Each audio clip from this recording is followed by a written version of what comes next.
Hi hello welcome to Satvitrinath channel. ఇవాళ మీరు already థంబ్‌నెయిల్‌లోని షార్ట్ వీడియోలో క్లిప్స్ చూసేసుంటే మీకు ఈ లాంగ్ వీడియో ఏంటో అర్థమైపోయి ఉంటుంది. మీ కోరికలు తీరడంతో పాటు మీకు వీసా ఇచ్చే దేవుడు కూడా ఎవరు తెలుసుకోవాలని ఉందా? అయితే వచ్చేయండి మాతో పాటు. మేమైతే ఇవాళ చిలుకూరి బాలాజీ టెంపుల్కి అయితే వెళ్తున్నాము. మేము ఫస్ట్ టైం వెళ్తున్నాము. ఈ టెంపుల్కి అయితే చాలా ప్రత్యేకత ఉన్నదంట. మేము స్టార్ట్ అయ్యేసరికి 9:30 అయిపోయింది. మేము గుడికి వెళ్ళేసరికి లిటరలీ 12 అయిపోయింది. అక్కడికి వెళ్ళిన తర్వాత వీకెండ్ వల్లో ఏంటో తెలీదండి ఎంత రష్ ఉన్నాదో. మేము స్టార్ట్ అయిపోయాము. స్టార్ట్ అయిపోయిన తర్వాత గుడి లోపలికి ఎంటర్ అయిపోయాము. ఎంటర్ అయ్యే దారిలోనే తేనె ఫామ్ ఉంది. స్వచ్ఛమైన తేనె అయితే ఉంటుందంట. చాలా బాగుంది. అక్కడికి స్వచ్ఛంగా తీస్తున్నారు తేనెని. ఓకే, తర్వాత బైక్ పార్క్ చేసుకొని మేము టెంపుల్కి అయితే స్టార్ట్ అయిపోయాము. అక్కడికి వెళ్తున్న దారిలో చిన్న చిన్న స్టాల్స్ ఉన్నాయి. కొబ్బరికాయ, స్వామివారికి ఏమొంచు తులసి మాల ఇవన్నీ ఉన్నాయి. మేము అయితే వెళ్ళిపోయాము. క్యూలో చాలాసేపు నించున్నాము. కానీ చాలాసేపు నించున్నా హాఫ్ అన్ అవర్లో మా దర్శనం అయితే అయిపోయింది. స్వామివారిని చూసుకుంటూ ఉండిపోయాము. ఈ గుడి యొక్క ప్రత్యేకత ఏంటంటే, మీరు గుడికెళ్ళి ఏదైనా కోరుకుంటే 11 కోరుకునేటప్పుడు 11 ప్రదక్షిణాలు చేయాలి. కోరిక తీరిపోయిన తర్వాత 108 ప్రదక్షిణాలు అయితే చేయాలి. వీకెండ్స్లో అయితే బయట చేయాలి. వీక్స్లో అయితే లోపల గుడి లోపల ప్రదక్షిణాలు చేయాలి. ఈ గుడికి అయితే చాలా ప్రత్యేకత ఉంది. మీరు ఒక సంకల్పంతో మనస్ఫూర్తిగా దేవుణ్ణి కోరుకుంటే ఖచ్చితంగా ఆ కోరిక అయితే నెరవేరుద్ది. చాలా పవర్ఫుల్ గాడ్ ఈ దేవుడైతే. నేనైతే చిన్న చిన్న క్లిప్స్, చిన్న చిన్న ఫొటోస్ అయితే యాడ్ చేసేసాను, చూసేయండి. నెక్స్ట్ ఈ టెంపుల్ నుంచి నెక్స్ట్ ఎక్కడికి వెళ్ళాము అండ్ ఈ గుడికి ఇంకో ప్రత్యేకత కూడా ఉందండి. 500 సంవత్సరాల క్రితం నాటి ప్రత్యేకత అయితే ఉన్నదంట. యూఎస్ నుంచి అబ్రాడ్కి వెళ్ళాలి అని చదువుకునే వాళ్ళు కూడా ఈ వీసా దేవుడిని వచ్చి మొక్కుకుంటారు. మొక్కుకున్న వాళ్ళందరికీ ఖచ్చితంగా వీసా అయితే ఇస్తారంట ఈ దేవుడు. చాలా అంటే చాలా ప్రత్యేకత అయితే ఉన్నది. మేము ఫస్ట్ టైం వచ్చాము కాబట్టి మాకు తెలీదు. ఇలాగ 11 ప్రదక్షిణాలు చేసి కోరిక నెరవేరితే 108 ప్రదక్షిణాలు చేయాలని మాకు తెలీదు. అక్కడ మాట్లాడుకునే వాళ్ళ దగ్గర మేము విని అయితే చెప్తున్నాను. నాకైతే తెలీదు. నేను ఫస్ట్ టైం నేనైతే ఈ టెంపుల్కి వెళ్ళాను కాబట్టి నా ఎక్స్పీరియన్స్ ఎలా ఉన్నదో మాత్రమే నేను చెప్తున్నాను. మాకు తెలియక మేము ప్రదక్షిణాలు ఏమీ చేయలేదు. దాంతో ఫుల్ ఆఫ్ రష్గా ఉంది. పాపతో అవ్వక మేము వెళ్ళి జస్ట్ దర్శనం చేసుకొని వచ్చేసాము. ఇప్పుడైతే మాకు తెలిసింది గుడి యొక్క ప్రత్యేకత ఏంటో.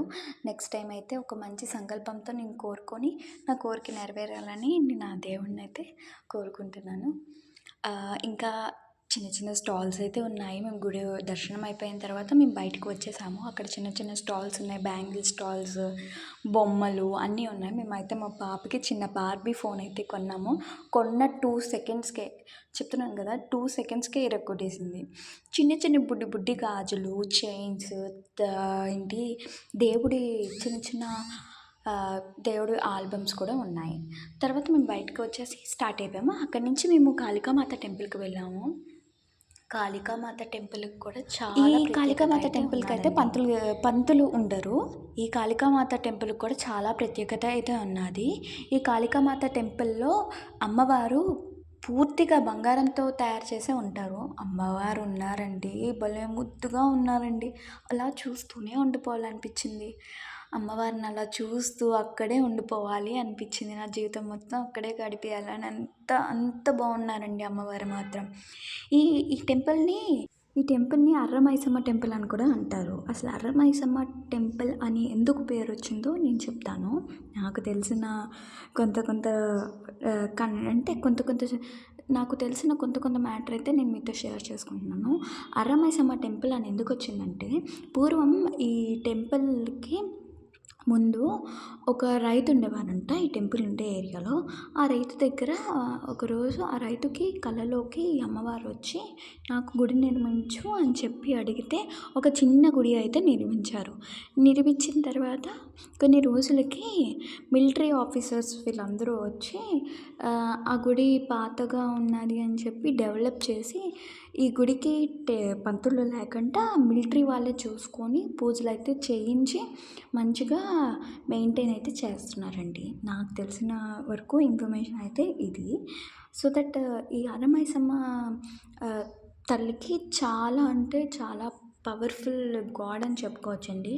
ఎంతమంది వస్తున్నారంటే ఎంతమంది కోడిని, మేకని బలి ఇచ్చి, కళ్ళు సమర్పించి అమ్మవారికి బోనం సమర్పిస్తున్నారు. మనము మన మనసులో కోరికని అమ్మవారి దగ్గరికి వెళ్ళి కోరుకొని ముడుపు కూడా కడుతున్నారండి. అక్కడ చెట్ల దగ్గర ముడుపు కడుతున్నారు. ముడుపు కట్టి మొక్కుకుంటే ఖచ్చితంగా అమ్మవారైతే నెరవేరుస్తారంట. నేనైతే నా కోరికను కోరుకున్నాను. ఎవరికైనా ఇంట్రెస్ట్ ఉంటే నేను నా వీడియో కింద నేను వెళ్ళిన చిలుకూరి బాలాజీ టెంపుల్ది, కాళికామాత టెంపుల్ లొకేషన్ నేనైతే యాడ్ చేస్తాను. ఎవరికైనా ఇంట్రెస్ట్ ఉంటే వెళ్ళి మీ కోరికని మనస్ఫూర్తిగా కోరుకోండి. తర్వాత మేము అమ్మవారిని దర్శించుకొని బయటకు వచ్చి అక్కడ గార్డెన్ అయితే ఉంది, మినీ గార్డెన్. అక్కడ ఫుల్గా మా పాప మేము అయితే ఎంజాయ్ చేసాం. చిన్న చిన్న వీడియోస్, చిన్న చిన్న ఫొటోస్ అయితే క్లిక్ చేసేసుకొని నెక్స్ట్ మేము ఎక్కడికి వెళ్ళాము, ఎక్కడికి స్టార్ట్ అయ్యామో కూడా వీడియో కంటిన్యూషన్ అయితే చూసేయండి. ఓకేనా? మేమైతే అక్కడ కొన్ని పిక్స్, కొన్ని వీడియోస్ తీసేసుకున్న తర్వాత మేమైతే అక్కడి నుంచి స్టార్ట్ అయిపోయాము. స్టార్ట్ అయిపోయి ఎన్టీఆర్ గార్డెన్స్కి అయితే వచ్చేసాము. ఎన్టీఆర్ గార్డెన్స్ హుస్సేన్ సాగర్కి దగ్గరలోనే ఉంటుంది. పక్కనే అసెంబ్లీ హాల్ కూడా.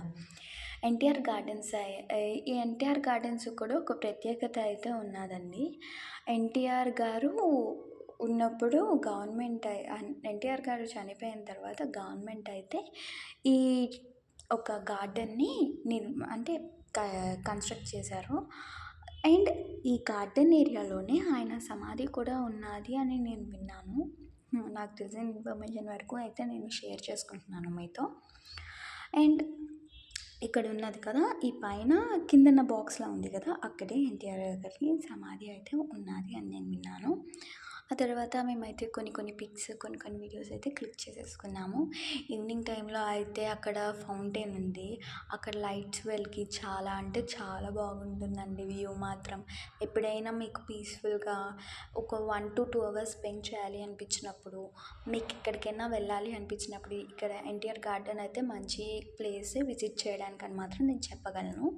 అండ్ నెక్స్ట్ ఎన్టీఆర్ గార్డెన్ నుంచి కాసేపు ఒక 1/2 hour 15 minutes మేమైతే అక్కడ ఆడుకొని కాసేపు టైం స్పెండ్ చేసి మా పాప ఆడుకున్న తర్వాత మేము స్టార్ట్ అయిపోయాము. స్టార్ట్ అయిపోయి మేము అలాగా ట్యాంక్ బండ్ దగ్గరికి వెళ్ళాము. ట్యాంక్ బండ్ దగ్గర ఒక 5 to 10 minutes కాసేపు ఎంజాయ్ చేసి అక్కడ కొన్ని పిక్స్, కొన్ని వీడియోస్ తీసేసుకొని ఇంటికైతే స్టార్ట్ అయిపోయాము. నా వీడియోస్ కానీ మీకు నచ్చినట్లయితే do like, share, subscribe my channel. Thank you for watching. Hello ఒక పొడుపు కథ అయితే విడుస్తాను, చెప్పండి. పైకి వెళ్తుంది, కిందకు వస్తుంది, పక్కకు జరగదు. ఏమిటది?